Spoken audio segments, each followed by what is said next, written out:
నువ్వు బెదిరిస్తే భయపడదాం అనుకున్నావా? నీలాంటి వాళ్ళని చాలా మందిని చూసాం. నాటకంలో పోర్షన్ ఇవ్వకపోతే ఎవరైనా ఏడు ఇచ్చిన వర్షాల పడకం.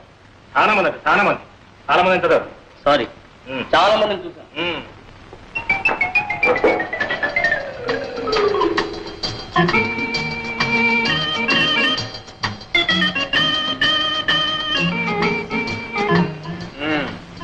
ధర్మరాజు, ఏమిటి ఆ వేడి వేడి వాడి చూపు?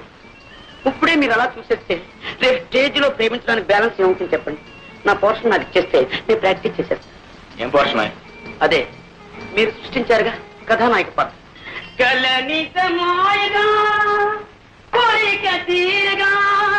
కథానాయక నేనేగా నేనేగా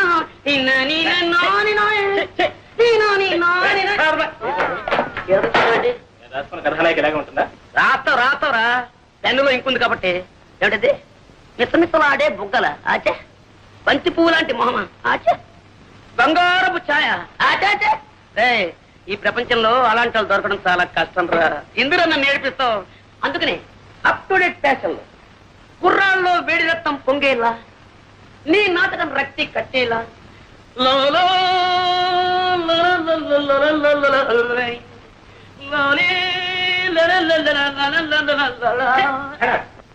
నాకు ఈ నాయకే వద్దు, ఈ నాటకం వద్దు. మీ ఇష్టం చేసుకోండి, మీ ఇష్టం చూడాలి. నీ దండం పెట్టండి. లేని వాళ్ళు తిండి లేక ఎండిపోతున్నారు, ఉన్నవాళ్ళు లావెక్కిపోతామో అని తిండి మానే తిండిపోతున్నారు. ఆడవాళ్ళలా కనపడటం కోసం ఎంత కష్టపడుతున్నారో నీకేం తెలుస్తుందా? ఇగో నీ కోసం ఇక్కడ కట్టాను. ఇంకా కింద హీరోయిన్ లేక నేను వేస్తాను.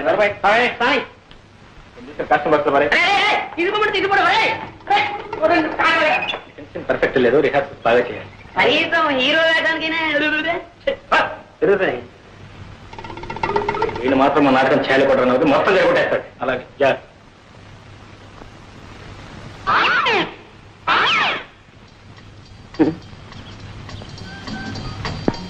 ఆగండి, అందరికి తొందరే.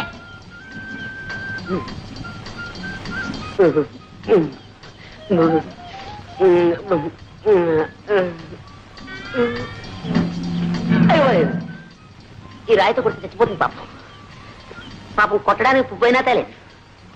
అయ్యో చేతికంది కొమ్మైనా లేదు పాపం. ఈ పాపం నాకెందుకు, డైరెక్ట్ అటాకే. రాజీవలోచన నా రాజీవ. ఓహో నీకు చెవుడు కదా. రాజీవలోచన, నీతో రాజీ పడాలని నా యోచన. 3 ఘట్టాలు, 3 పాయింట్లు, 3 ముక్కలు అంతే. కుక్కలా? మా కుక్క ఇంకా పిల్లలు పెట్టలేదండి, పెట్టగానే ఇస్తాలండి. కుక్క వద్దు, పెట్టవద్దు, నువ్వే నాకు కావాలి. మొదటి ఘట్టం కట్టే, అంటే ఇలా ఇలా ఇలా. ఇందులో నువ్వు ఉన్నావు అనమాట, నేను ఇలా అంటున్నానమాట. ఏం నవ్వారా? అయితే మొదటి ఘట్టం ఓకే. ఇంకా 2వ ఘట్టం కొట్టే, అంటే అది. ఏమిటి ఆలోచిస్తున్నారు? మీరు కన్ను కొట్టండి. ఏమండి, అది మీ అంగీకారాన్ని తెలియపరుస్తుంది అనమాట. కొట్టండి. కొట్టరా? కొట్టండి.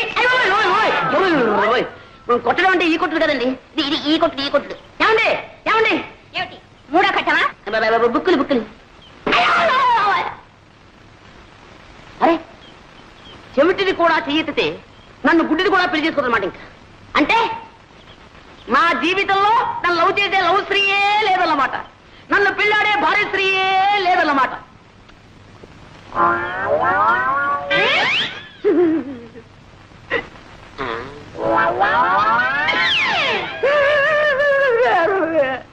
శ్రీహరి, నిన్న నీకు హోంవర్క్ ఏం చేయాలి?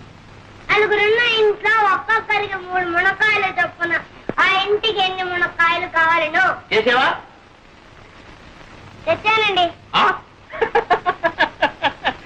1 2 3 దీర్ఘాయుష్మాన్ భవ.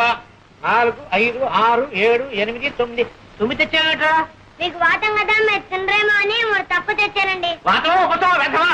లెక్కే. మా అబ్బాయిని పెట్టి కోళ్ళ మాత్రమంటావా, మా ఆవిడ పెట్టి నన్ను ఆడమంటావా? మీరు పట్టండి. నేను పట్టాలా? పట్టండి సార్, జాంపండు. నీ తల్లి కడుపు బంగారు గారు. నమస్కారం చేయి. దీర్ఘాయుష్మాన్ భవ, సకల విద్యా ప్రాప్తిరస్తు. ఒరే, బెండకాయలకు ఎవరికి ఇచ్చాను? నాకండి. ఈ నాయనమ్మ ఇంకెన్నాళ్ళు ఉంటుందిరా ఇలా అంటిల్లా అయిపోతున్నావు. ఈ వేళ తెల్లవారు ఏమిటో నాకు ఆకలి దహించేస్తూ ఉంది. మీ అందరికీ సెలవు ప్రకటించేసాను. వెళ్ళిపోండి వెళ్ళిపోండి వెళ్ళిపోండి వెళ్ళిపోండి. ఏమో ధర్మరాజు, పరీక్షలు బాగా రాశారా? ఎంత బాగా రాస్తే మాత్రం ఏం లాభం చెప్పండి. ఏదో పంపించాడు, ఏమున్నాయి అది? పెట్రోల్ ధరలు పెరిగిపోయిన దగ్గర నుంచి మొత్తం అంతా తారుమారు అయిపోయిందండి. పెట్రోల్కి నీ పరీక్షకి సంబంధం ఏమిటో? అమ్మమ్మ చాలా దగ్గర సంబంధం ఉందండి. పెట్రోల్ ధరలు పెరిగిన దగ్గర నుంచి మొత్తం అందరూ కూడా బస్సులోనే ప్రయాణం చేస్తున్నారండి. జనం రద్దీ అయిపోతున్నారు. పాపం లెక్చరర్స్ కూడా ఇలా వేలాడుతూ వస్తున్నారు. అక్కడ కోపతాపాలు సెట్ అవుతున్నాయి. అవన్నీ మామి చూపిస్తున్నారు. కర్మ కొద్దీ ఒక్క ఆన్సర్ మేము తప్పు రాశామే అనుకోండి, మొత్తం అన్ని ఇలాగే రాసిన చోట వీళ్ళని మొత్తం కొట్టేది. పేపర్లో నెంబర్ లేకపోవడం, తర్వాత మీరు తిట్టున్నారు. ఇవన్నీ ఎందుకు చెప్పండి మాకు. ఇంతకీ బాగా రాశాడా లేదా నాయన తండ్రి? ఏ కంగారు పడద్దు. నేను రాయవలసిన రాసేసాం, మా డ్యూటీ మేము చేసేసాం. తర్వాత నా అదృష్టం ఇప్పుడే తేలిపోయింది. వ్యాపారమా? అందుకు మా వాడేందుకు అక్కడే ఉందని తిరగచ్చు. చూసారా, నేను వ్యాపారంలో గొప్ప తద్దమనని మా తాతయ్యకి పెద్ద నమ్మకం. మీ వాసు అన్నాడు అనుకోండి, నా చేత మా తాతయ్య ఏ వ్యాపారమైనా పెట్టించేస్తాడు. అందుకని మీ వాడిని మా ఊరు తీసుకెళ్ళిపోతున్నాను. అంటే మీ తాతయ్యకి మా వాడిని శ్రీకారం పెడుతున్నావు అన్నమాట. శ్రీకారం అంటే లంచమైనా వ్యర్థం. అమ్మా అమ్మా అమ్మా అమ్మా అమ్మా అమ్మా అమ్మా గ్రహించేసావన్నమాట. ఓ ఏట్లో పట్టేసినా ఒడ్డు పడిపోతాయి నువ్వు. అంతా మీ ఆశీర్వాదం.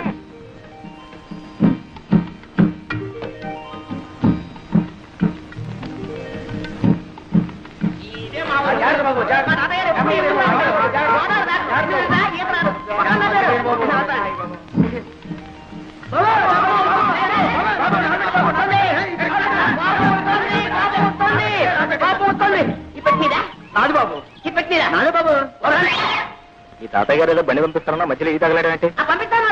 గుర్రానికి తలిచేమేమో. దండాలు బాబు. నీ బండి ఎవడెత్తారా? తాతయ్య గారు బండి పంపరు బాబు. ఎవరు తాతయ్య గారు బండి పంపించారా? ఇప్పుడు అరే బాబే బానా తాతయ్యడి నిద్రపోతున్నాడు మాట. రాజరత్న బాబు. ఎక్కడే ఎక్కడ? అరే మా తాతయ్యను ముత్తాత కలిసి వేయించారనమాట. కొంచెం కొంచెం అప్పుడప్పుడు గతులు.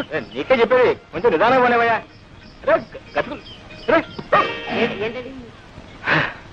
ఆయన ధర్మరాజు, ఏంటది? రైలు అయింది, బస్సు అయింది, పడవైంది, ఇప్పుడు ఈ పల్లకీసావా? నా ఒంట్లో ఉన్న ఎముకలన్నీ టపటపామని విరిగిపోకునిపే నా ఖాళీ బుద్ధి చెప్పుకుంటాను. నిదాన్ని నువ్వు దారులు తెలియక ఇబ్బంది పడిపోతావురా. నేను వస్తాను కదా. రే బాబే నువ్వు బానే ముందు బానే. ఎంత అందంగా ఉందరా మీ ఊరు.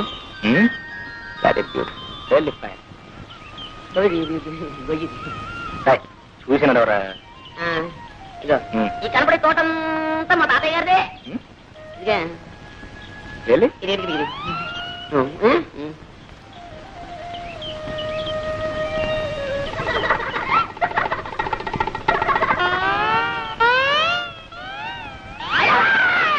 ఎవరు? ఏమిటి?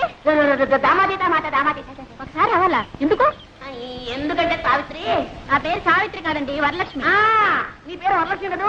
చిన్నప్పుడు ఇంత లంగా వేసుకుని, ఇంత జాకెట్ వేసుకుని, ఇంత జడ వేసుకుని, ముక్కు నిండా చీవిడి అసహ్యంగా ఉండేదాన్ని. అమ్మో ఇప్పుడు లంగాలు, ఓణీలు, కొబ్బరి ఉండాలు. ఎంత ముద్దొస్తున్నావో. నన్ను ఎవరు అనలేదండి, బాగున్నావని. ఎవరు అనలేదా బాబా? నేనన్నా అనేస్తున్నా. ఎంత ముద్దొస్తున్నావో.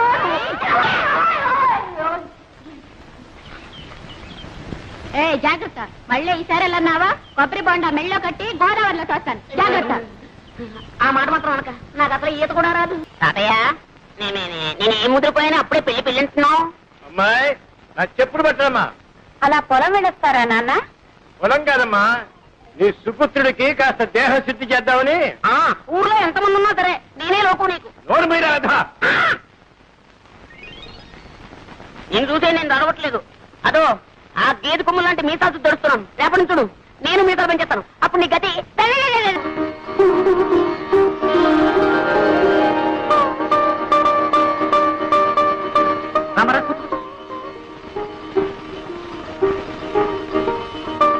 అబ్బాయి సిగ్గుపడుతున్నట్టున్నాడు. అవునండి, మీరన్నా చెప్పండి. ఓ అలాగే నాయనా. ఎవరండి? నువ్వు కూడా సిగ్గుపడితేలా మగ పిల్లవాడివి. చూడమ్మా, ఎలా ఉన్నాడు? మాడిపోయి చాలా ఉన్నాడు. నువ్వు కూడా సిగ్గుపట్టేలా అమ్మా. పెళ్ళంటే 100 ఏళ్ల పంట. ఒకళ్ళొకడు చూసుకోవాలి, అర్థం చేసుకోవాలి. చూడమ్మా, సరిగ్గా చూడమ్మా. ఏమేవ్ కాఫీ రెడీయా?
బావగారు కాఫీ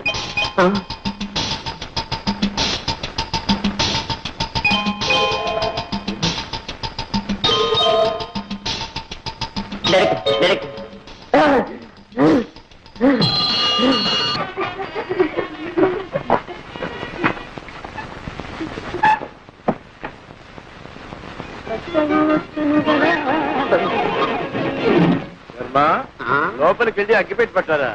అగ్గి పెట్టా ఇదిగో నీ దగ్గర అగ్గిపెట్టి ఎందుకుంది? సిగరెట్ కాల్స్తున్నారా? మరి ఎందుకుంది? మరి వేళ గుడ్రు కదా అగరత్తలు వెలిగించుకున్నామని. నిజం చెప్పు, లేకపోతే చంపేస్తా. మంచి రోజు లేదు, చెడ్డ రోజు లేదు. మనిషి కనబడితే చాలు చంపేయలే.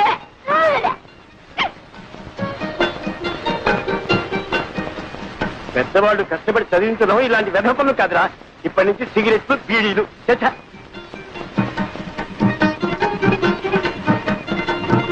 అవును, ఏం వ్యాపారం పెడదామంట? నా పొంట నన్ను వదిలితే కదా ఏదైనా వ్యాపారం పెట్టడానికి.